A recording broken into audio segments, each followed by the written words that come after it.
In this video, we're going to be building a Reaver and a Warlord. And then cutting them apart.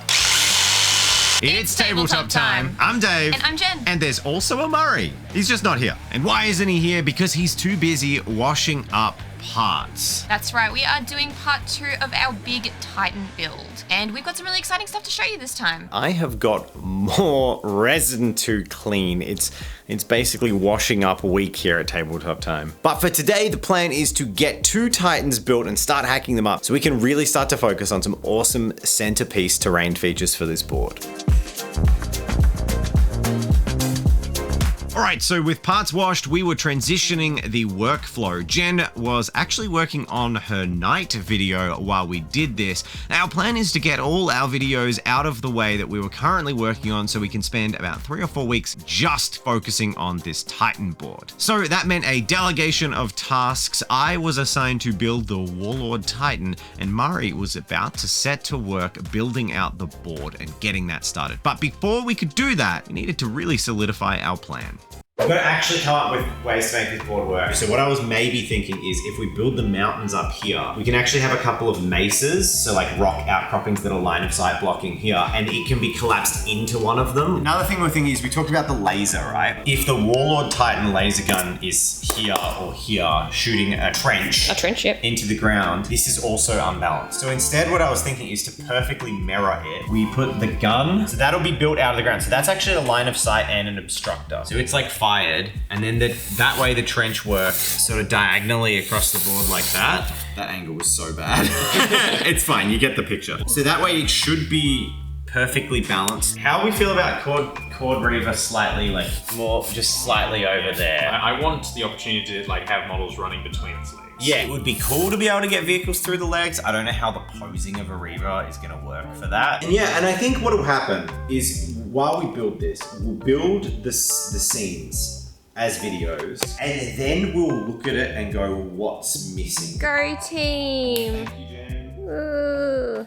So Murray had a solid plan and so did I. It was time for me to work on a giant resin kit. And I have to say, this one was a bit of a surprise. I started to tackle the torso of the Warlord and thought, wow, I could really stretch this out into like 5 YouTube videos of me just building a Warlord Titan. But I thought, instead of that, what if I built 2 entire Titans in one video and basically just made it the backdrop to us planning our board better? One thing I loved about the Warlord Titan though, Jen, is I absolutely loved the higher level of detail. It is a dream of mine that Forge World will re-release the Warhound and the Reaver Titan. I've been a fan of Titans for a long time. I grew up playing Battletech and Mech Warrior games, and the Warhound Titan is my all-time favorite. I think it has a gorgeous silhouette, but the kits are starting to show their age, and one thing this Warlord kit has is a huge amount of greebling and engineering detail, and just attention to that detail in the fine areas that the earlier Titans lack.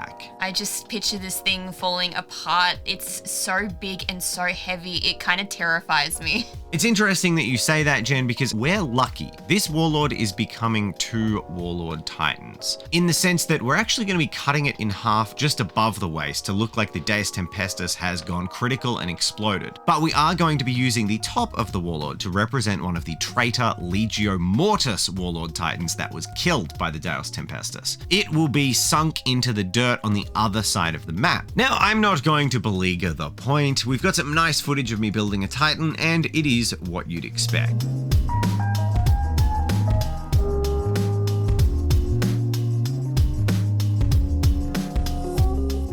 Alright, here I'm going to put in the slats that will be in between all of the different boards. We're basically making 3 separate boards entirely, and we want them to line up really nicely. Now, splitting them into 3 is a really good way to make sure that each part is strong, but it also is really important for transportation. We're of course having to take this to a tournament, and it's going to be in a game store, so this being much more easier to take apart and carry with all the weight of Forge World resin on it will be a big boon. Now you can see here, I'm actually just jamming all the sheets together. I put the glue down, I'm just going to jam and sandwich the boards in between so they will be perfectly aligned. Alright, so we've done all the basic stuff, but we decided that we wanted some nice mountainous areas in the corners for a bit of a variety and visual interest. So I cut out the shape that I wanted on the mountainside, then I simply stenciled the polystyrene and had a go at it with the jigsaw as well, so they line up perfectly.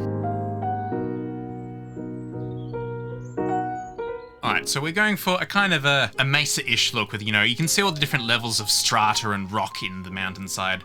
And so I'm keeping to vaguely the same shape, but allowing for a bit of variation and randomness in there. I think that'll give it a really nice organic feel. Yeah, and the front facing of the mountains at this stage is going to probably change a lot over the course of the project. We want most of the board to be playable area, so it'll be really fun coming up with ways to, whether by natural formation or scaffolding, allow these areas to also be playable. All right, I'm all done here. Time to go see what the other two are working on.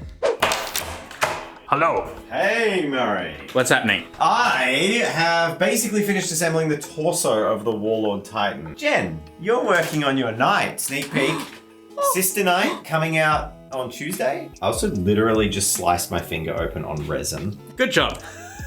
What? Wait. Simba. It's been anointed. So as a sort of convenient point of comparison, Jen is actually working on painting her sister Knight too, back in the habit. And I thought I'd just compare, Jen, your work with this, just for a bit of size reference for people. So that is a Warlord Titan foot next to a Knight Lancer. So these Knights, we consider to be pretty big models. What you doing, Dave? I'm just cleaning my blood off the model that will be publicly displayed in House of War. So as with all good Warhammer projects, this has claimed first blood on me, not the other way around. But you know what? That's gonna make my plan to cut this in half with a reciprocating saw all the more satisfying. All right. Oh, yeah. Also, the board's together. Oh, let's check it out. We have a board. We have all the edging. It's all glued on. This looks bigger than my childhood bed, by far. Are these the colours we're going to Wouldn't be paint it supposed. as well? Lime green? Yeah. Yes. Awesome. This is looking good. I like the trim. Each piece is nice. When that's fully set, it's gonna have a nice edge for gaming protection. Wait, I've got the top of the Warlord. Why don't I bring it in? We can actually have a look at what that's gonna look like. Yeah. So that's about the footprint. It's actually a bit smaller than we thought. Things we never thought we'd say. So what I'm thinking is we're gonna cut the torso roughly in half to have the exploded Deus Tempestus over there. So then from sort of here up, we can embed into the foam, and then we can build up on these relatively flat surfaces with sort of dust, dirt drifts. You'll be able to actually play with your infantry moving across the surface of the Titan. And I believe you can fit a 40mm base down this central gap, so you could have a squad of Terminators marching up the middle of a Warlord. That's pretty cool. This is gonna be so awesome. So my drill bit has snapped 3 times and we're left with nothing. So I'm gonna have to go and get some replacement drill bits, which is great because it might drill a bit better with a new sharp drill bit. So pinning giant forged resin things is not my favorite thing to do in the world, but we're gonna push through because it's only the legs on the Warlord. I think we're gonna have to pin all of the Reavers. Happy days. Okay, I got some replacements. I think that should do it.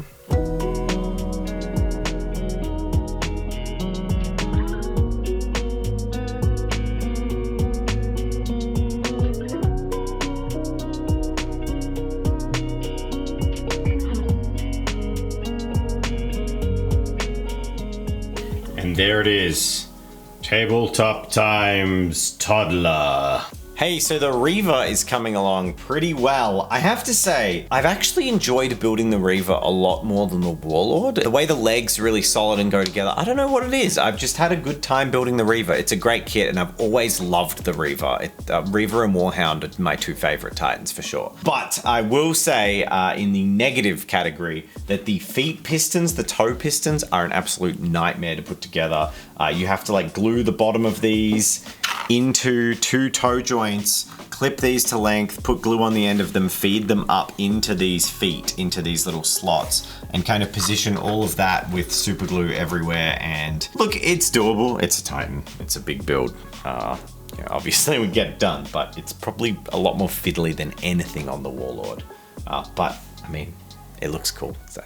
If you want to see these boards in action, make sure you head down to Arc 40K. Arc is one of the biggest and definitely most amazing 40K tournaments down under, and we're gonna be there. But we're not the only ones that are gonna be there. That's right, Dave. Emil and Lucas from Squidmar will be there. They're going to be there for the event, and they will judge the Arc Open painting competition. General tutorial mission tickets are still available, and while the tournament is sold out, you can still join in on the painting competition. What are you doing, Jen? Making copies of the night certificate. Oh, for our bootlegging scheme. Yeah. Love it. Perfect quality. They won't know the difference. This board is made entirely possible by our sponsor, House of War. They are Victoria's premier wargaming store located in Ringwood, and if you're interested, go check out their website. Links are in the description. And after Arc, this board is going to go live at their store for you guys to go check out. Awesome. Now back to, what were we doing? Building Titans?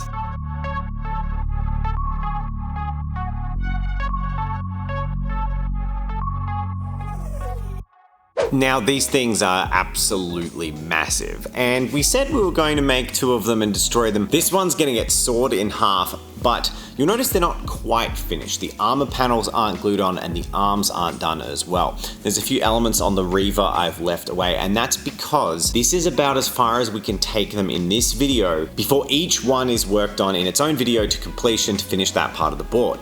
You see, for this Reaver, for example, we're blowing a massive hole in the middle of it. We're going to be flowering the back like an explosion, having limp arms, and a lot of that stuff will deserve its own focus and attention. So this is kind of like 80% built on both Titans. So we've got the framework to turn them into multiple videos. And I have to say, looking at them in front of me, they're very cool. They're so impressive. It's gonna feel bad cutting them in half. Oh, this one I'm just blowing up. So we've come to Jen's computer with the purpose of mocking out the top down of the board. This is like one of my favorite things to do when it comes to any type of 40k creation is being able to mock it up on the computer. So this should give you all an idea of what the board's going to look like as a playable space as we develop the concept.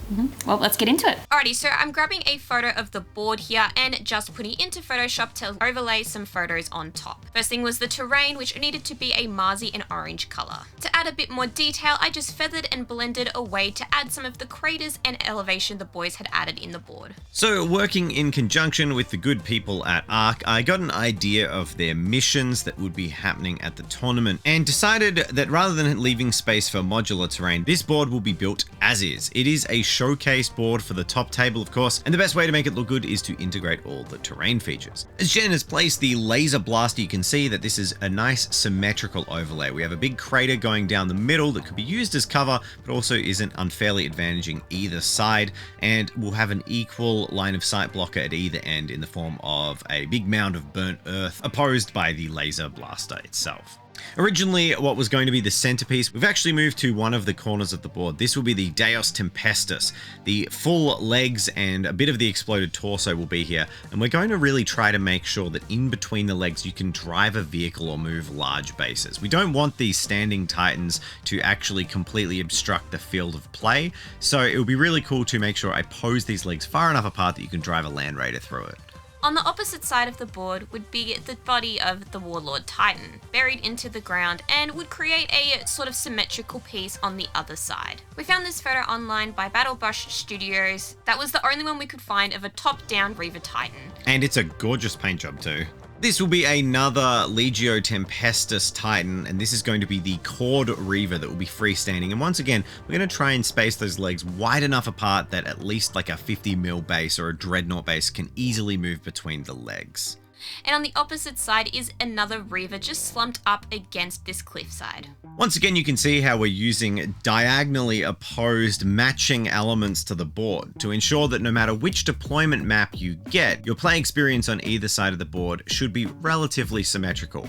But by using dramatically different deaths and dramatically different poses for these Titans, we're going to create a board that feels really dynamic. And the last major Titan on the board, the fully collapsed Chaos Reaver Titan across the center of the battlefield, is going to make for a really nice line of sight blocking piece of terrain in the middle of the table that can still be traversed by infantry. But of all the Titans on the board, this one is probably going to be the one that is the most reposed and moved when we're actually building it, because we don't want to obstruct a massive amount of play space, and we do want to make sure the board feels really even and really fun to play against. So the exact positioning of all the limbs splayed out for this Titan is going to be really important as we develop the board. And with all this laid out, you should have a really good idea of what this gaming board is going to be. And I promise this is the last video where you're not going to see these parts getting seriously worked on and finished.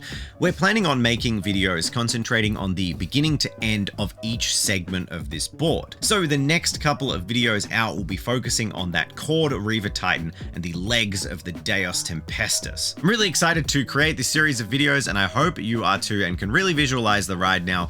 But you know what? I think it's time to grab the saws out and cut that Warlord Titan in half. But Dave, don't you have one last thing you need to do? Yes, get revenge on Forge World. This one's going to be for the Fire Raptor. Let's do it. So you all saw the thumbnail. We're tricking you because we're wearing respiratory protection. Resin is really nasty to breathe in, so you don't want to breathe that in. This is a freaking $2,500 Warlord Titan. I don't want to do this.